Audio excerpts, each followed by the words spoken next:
First, elaborate why you are, what your inclination is towards food, and how it led to food and music. Tanmay, that's a rather interesting question. I mean, but I think the question begs itself because I think there are two basic drives in human kind, which is sex and food, which are common to everybody, you know. And I think sex is essential for the procreation of the species, and for the individual, food takes priority. So you have food before you are born because a pregnant mother is given special foods for the child. The child gets up and starts crying for the milk, and when he's weaned from milk to grains, that's a very important ritual, annaprashan, things of that kind. You live your life and you die, and the food doesn't leave you even after that. You know, there is that nice line from Upanishad which says, Nacha vittena tarpaniyo manushya. The man is not delivered by money. So there has to be a pind. There has to be a pind made of cereal, grains. So I think food doesn't leave you before birth, after death. And then the ancients said that, I don't wish to sound like a Hindu revivalist, these are bad, difficult, turbulent times. But the Vedic Richas say, Annam ve Brahma, Annam ve Rasa. An is food, is the cosmic reality.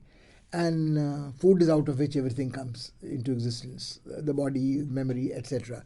And it also is ras. That is, I think, the more important part of it. And that's what the connection between food and I think all art forms, more so music, comes in. Uh, Ras is the sap of something. And ras is also the enjoyment of aesthetic enjoyment. If you go to the classic text, seminal text on Indian aesthetics, Bharat Muni's Natya Shastras, it talks of rasa. It talks of rasa in terms of vibhava anubhava sanchari sanyogad rash nishpatti. So you have a steady state of your emotion, your natural inclination, and you have a temporary sense perception and change in moods. And then there's a blend of what is transitory and what is more permanent. And then you come into a state of mind which may be joyous, which may be depressing, which may be whatever, and he classifies them into different, the erotic, the heroic, the wrathful, and so on. But the point is that I think there is this connection between what is essential to food, the sattva, which is not the simple food, which is the essence of food, and the ras of food, which I think takes you to naturally to the realm of food, and it is. I mean, in my case, the obsession started where I started early in my adolescence with the word taste. So, you said, oh, he has a very good taste in music. He has bad taste in music. He has good taste in clothes and so on, and good taste in painting, good taste in poetry, literature. But, and then there is taste in food. So either you have good taste or bad taste is your concern, but there is taste in food. So the issue of taste and the issue of taste in music sort of hooked me very early in life. And so, what is the connection as an art form? Adiraj, if you want to chime in, have you ever felt that there is a all art forms do have an interrelation? There is Lord Acton's famous quote: "All art aspires to the condition of music."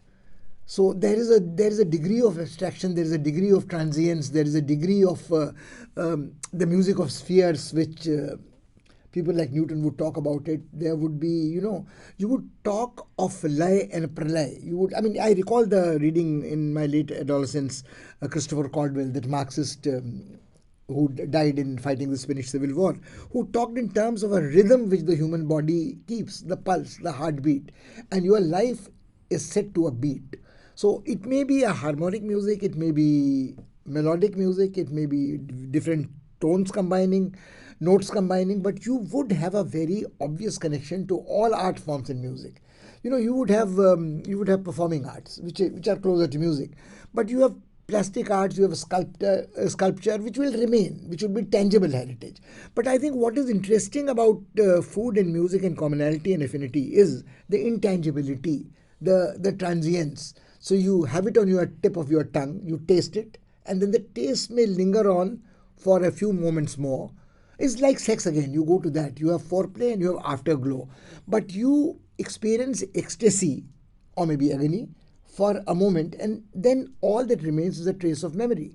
So what you ate. So if you see that Marcel Proust researches du temps perdu, the researches on that remembrance of things past.